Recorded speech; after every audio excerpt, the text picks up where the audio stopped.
Assalamualaikum warahmatullahi wabarakatuh. Sirah, Dakwah Nabi ke Taif. sejarah dunia. Halo semua, aku Raya. Dan aku Asia. Hari ini kita akan menunjukkan kisah Rasulullah dari Mekah ke Taif. Dan pelajaran apa aja sih yang bisa kita ambil? Dakwah Nabi ke Taif. Sepeninggal Abu Thalib dan Khadijah radhiyallahu anha, gangguan kaum Quraisy terhadap Rasulullah SAW semakin meningkat. Kaum Quraisy tak peduli dengan kesedihan yang tengah menghinggapi diri Rasulullah. Hingga akhirnya beliau SAW memutuskan keluar dari Mekah untuk menuju ke Taif, berharap penduduk Taif mau menerimanya. Sesampainya di Taif, ternyata penduduk Taif menolak beliau Shallallahu Alaihi Wasallam dan mencemoohnya. Kenyataan ini sangat menggoreskan kesedihan pada hati Rasulullah Shallallahu Alaihi Wasallam.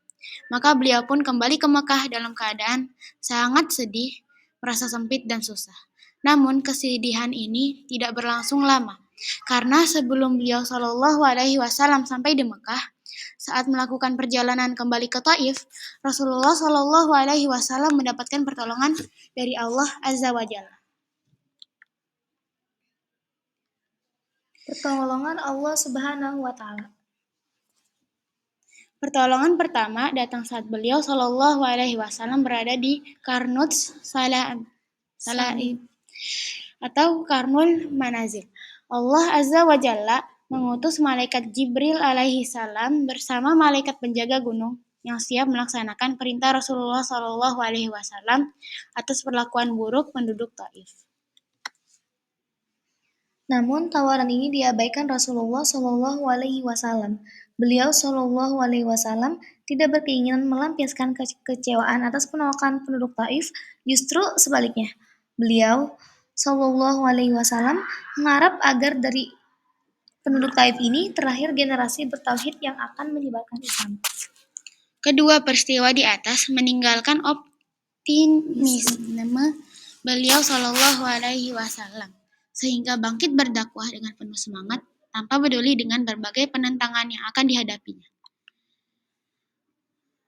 Perlindungan Al-Mutin bil Adi.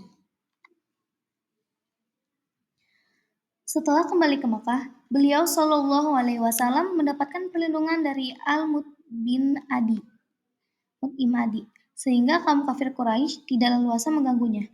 Al-Mutim memiliki dua jasa sangat besar kepada Rasulullah Shallallahu Alaihi Wasallam. Pertama, ia memiliki peran dalam perusakan kertas perjanjian pemboikotan yang ditempelkan di dinding Ka'bah.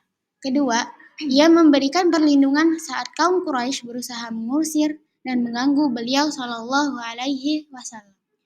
Jasa Al-Mutim ini selalu diingat oleh Rasulullah Shallallahu Alaihi Wasallam, sehingga seusai mengalahkan kaum kafir Quraisy dalam perang Badar, beliau Shallallahu Alaihi Wasallam bersabda perihal pada tahun itu. Lau kanal Mut'im bin Adi hayya thumma kallamani fi haula innatna lataraktuhum lah. Seandainya Al-Mutim bin Adi masih hidup, lalu dia mengajakku berbicara tentang para korban yang mati ini. Maksudnya meminta beliau Shallallahu Alaihi Wasallam membebaskan mereka. Maka tentu aku serahkan mereka kepadanya.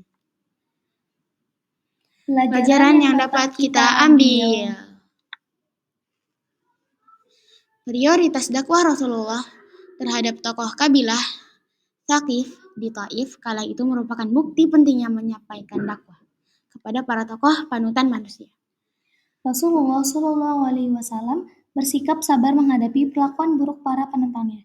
Meski begitu, beliau tidak mendoakan kepada Allah agar menurunkan siksa kepada mereka. Namun sebaliknya, beliau mendoakan agar mereka semua mendapatkan hidayah dan Allah Azza wa Jalla memperkenankan doa beliau. Perjumpaan jin dengan Rasulullah Shallallahu Alaihi Wasallam di lembah Nakhlah merupakan bukti bahwa jin itu ada dan mereka itu juga mukallaf. Di antara jin ada yang beriman dan ada juga yang kafir. Berimannya sekelompok jin tersebut merupakan hiburan bagi Shallallahu Alaihi Wasallam setelah mendapatkan perlakuan buruk dari penduduk Taif. Dalam kisah Rihlah, perjalanan Rasulullah SAW ke Taif dan penderitaan yang beliau SAW, terdapat pelajaran bagi para dai. Jika Rasulullah SAW menanggung derita, maka begitu juga para dai. Oleh karena itu, para dai wajib mempersiapkan diri karena dakwah merupakan jalan para nabi dan orang-orang solih. Juga dikarenakan tuntutan hikmah Allah Jazza wa Jalla bahwa din ini tidak akan dimenangkan kecuali dengan amalan dan usaha keras manusia. Terima kasih telah menyimak. Mungkin itu aja yang bisa kita sampaikan. Wassalamualaikum.